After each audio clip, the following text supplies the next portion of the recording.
जय हिंद, नमस्कार दोस्तों। आप सभी का स्वागत है रोजगार विद प्रमोद यूट्यूब चैनल में। कैसे हैं आप सभी लोग दोस्तों? चलिए दोस्तों, आप लोग जानते हैं कि हम लोग इसमें कर रहे हैं प्रैक्टिस सेट, और आज का जीएस का प्रैक्टिस सेट हमारा 5वां है। इसके पहले हमने 4 प्रैक्टिस सेट अपलोड कर दिया है यूट्यूब पर।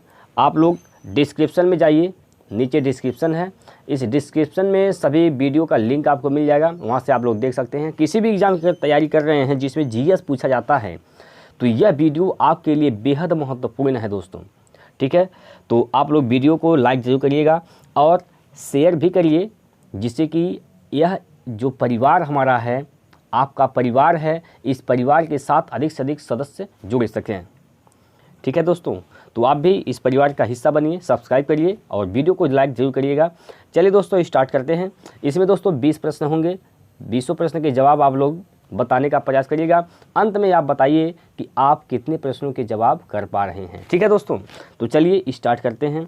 आज का पहला प्रश्न आपके सामने यहाँ पर है। सामान्य अध्ययन का पहला प्रश्न आपके सामने है। किस भारतीय राज्य में बांस की टपक सिंचाई व्यवस्था बहुत लंबे से प्रयोग की जाती है? कौन सा भारतीय राज्य है जिसमें बांस की टपक सिंचाई व्यवस्था ज़्यादा समय से की जाती है? तो यह है मेघालय, यानी ऑप्शन नंबर सी इस प्रश्न का उत्तर होगा मेघालय। अगला प्रश्न पर चलते हैं। निम्न में से कौन सी प्रतियोगिता भारतीय फुटबॉल से संबंधित नहीं है? डूरंड कप है, संतोष ट्रॉफी है, फेडरेशन भी है, लेकिन रणजी ट्रॉफी यह फुटबॉल से संबंधित नहीं है। यह किससे संबंधित है? यह क्रिकेट से संबंधित है। ऑप्शन नंबर बी सही हो जाएगा। अगला प्रश्न है दोस्तों,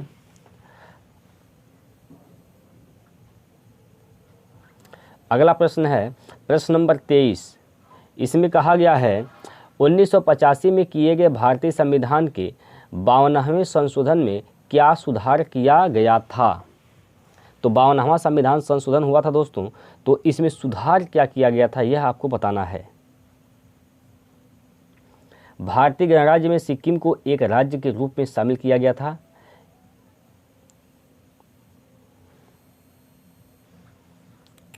या फिर कर में वृद्धि के संबंध में संघ एवं राज्य सूची में संशोधन किया गया था। दल बदल विरोधी कानून को शामिल किया गया था। या समाजवादी धर्मनिरपेक्ष शब्द संविधान की प्रस्तावना में जोड़ा गया था। तो दोस्तों, इसका जो उत्तर है वह है ऑप्शन नंबर सी, दल बदल विरोधी कानून को शामिल किया गया था 52वें संविधान संशोधन में। ठीक है, अगला प्रश्न है साथियों, अगला प्रश्न नंबर 24। भारत के राष्ट्रपति को पद से हटाने के लिए संसद द्वारा कौन सा प्रस्ताव पारित किया जाता है? तो भारत के अगर राष्ट्रपति को हटाना है अपने पद से तो महाभियोग का प्रस्ताव है, यानी ऑप्शन नंबर डी सही होगा। ठीक है, महाभियोग लगाते हैं राष्ट्रपति पर, जिससे राष्ट्रपति का पद छोड़ना पड़ता है, राष्ट्रपति अपने पद से हट जाता है। अगला प्रश्न है, भारत में करेंसी नोट किस संस्था द्वारा जारी किए जाते हैं? दोस्तों, करेंसी नोट किस संस्था के द्वारा जारी किया जाता है? तो यह आरबीआई के द्वारा जारी किया जाता है, जो कि ऑप्शन नंबर ए सही है। ठीक है, अगला प्रश्न, कन्नी साल हस्तशिल्प भारत के निम्नलिखित में से किस राज्य या केंद्रशासित प्रदेश से संबंधित है? चलिए, तो दोस्तों यह है कन्नी साल, यह कहाँ का है? तो यह जम्मू कश्मीर से संबंधित है। ऑप्शन नंबर सी सही होगा। अगला प्रश्न है, भारतीय संविधान के किस अनुच्छेद में शोषण के विरुद्ध मौलिक अधिकार का प्रावधान किया गया है? दोस्तों, आप लोग याद रखिएगा, देखिए इस 7 इसमें मौलिक अधिकार हैं। ट्रिक इसका है स्व, सो, ध, संग, संग। से हो जाएगा दोस्तों समता या समानता का अधिकार, से स्वतंत्रता का अधिकार, से शोषण के विरुद्ध अधिकार, ध से धार्मिक स्वतंत्रता का अधिकार, और संघ से इसमें हो जाएगा संघ से संस्कृत का अधिकार, संस्कृत एवं शिक्षा का अधिकार, और एक संघ से हो जाएगा संवैधानिक उपचारों का अधिकार। ठीक है, तो इससे पूछा है शोषण के विरुद्ध मौलिक अधिकार। देखिए यहाँ पर जो समता है यह 14 से लेकर 18 तक है, और स्वतंत्रता 19 से लेकर 22 तक है, और 23 से लेकर 24 तक इसमें शोषण के विरुद्ध अधिकार है, मौलिक अधिकार है। तो 23 से लेकर 24 तक यानी ऑप्शन नंबर डी सही होगा। चलिए अगला प्रश्न पर चलते हैं और अगला प्रश्न है उच्चतम गुणवत्ता वाला कठोर कोयला निम्न में से कौन सा है।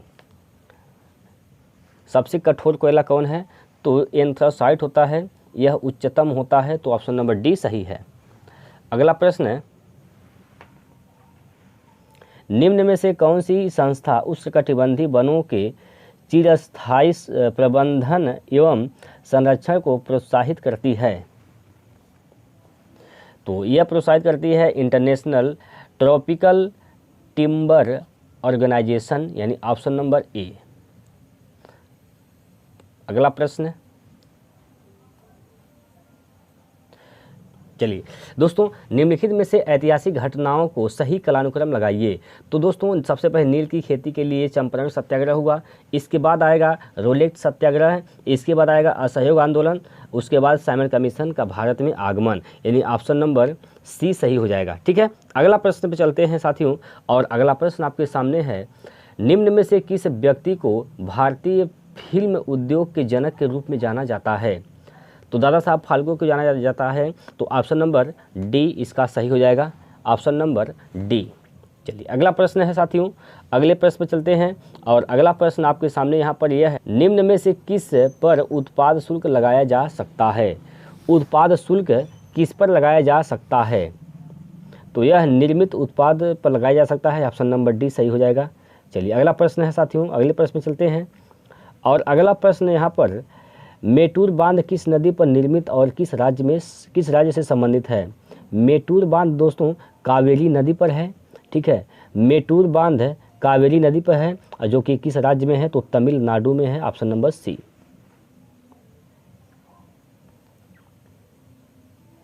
अगला प्रश्न है दोस्तों, देखिए अगला प्रश्न है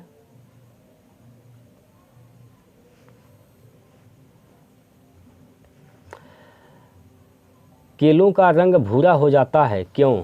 केला का जो रंग है वह भूरा क्यों हो जाता है, क्योंकि केले में मौजूद एंजाइम हवा के साथ अपक्रिया कर लेते हैं, ऑप्शन नंबर ए। ठीक है, चलिए अगला प्रश्न काजीरंगा राष्ट्रीय उद्यान किस राज्य में स्थित है। तो काजीरंगा दोस्तों असम में है, जो कि ऑप्शन नंबर ए सही हो जाएगा। काजीरंगा कहाँ पर है, तो असम में है। ठीक है, चलिए अगला प्रश्न पुरंदर की संधि किसके बीच हुई थी। पुरंदर की संधि दोस्तों किसके बीच हुआ था। तो दोस्तों पुरंदर की संधि मुगल सम्राट और मराठा के बीच हुआ था, ऑप्शन नंबर ए सही है। किस भारतीय राज्य में हार्नबिल त्यौहार मनाया जाता है। तो हार्नबिल त्यौहार नागालैंड में मनाया जाता है, ऑप्शन नंबर बी। स्कर्वी रोग किस विटामिन की कमी के कारण होता है। दोस्तों स्कर्वी जो रोग है वह विटामिन सी की कमी से होता है, तो ऑप्शन नंबर सी सही है। रतौंधी ए से होता है और खून का थक्का नहीं बनता है विटामिन के की कमी से, और हड्डियों के लिए विटामिन डी। चलिए अगला प्रश्न भारत सरकार द्वारा निम्न में से किस भाषा को शास्त्रीय घोषित किया गया है। भारत सरकार ने किस भाषा को शास्त्रीय भाषा घोषित किया है, तो यह है उड़िया, यानी ऑप्शन नंबर डी।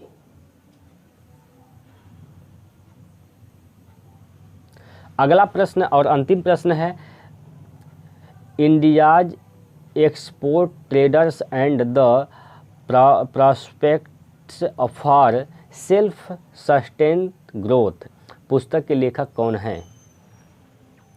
तो दोस्तों यह मनमोहन सिंह द्वारा लिखा गया है, ऑप्शन नंबर ए सही हो जाएगा। ठीक है, आप लोगों का स्कोर क्या रहा कमेंट बॉक्स में ज़रूर बताइए। वीडियो को ज़्यादा से ज़्यादा लोग शेयर कर दीजिए। ठीक है, और वीडियो को लाइक ज़रूर करें दोस्तों, और चैनल को सब्सक्राइब करके घंटी वाला बटन दबा लीजिए अगर आप पहली बार देख रहे हैं तो। ठीक है, तो जय हिंद जय भारत, फिर मिलते हैं अगले वीडियो में।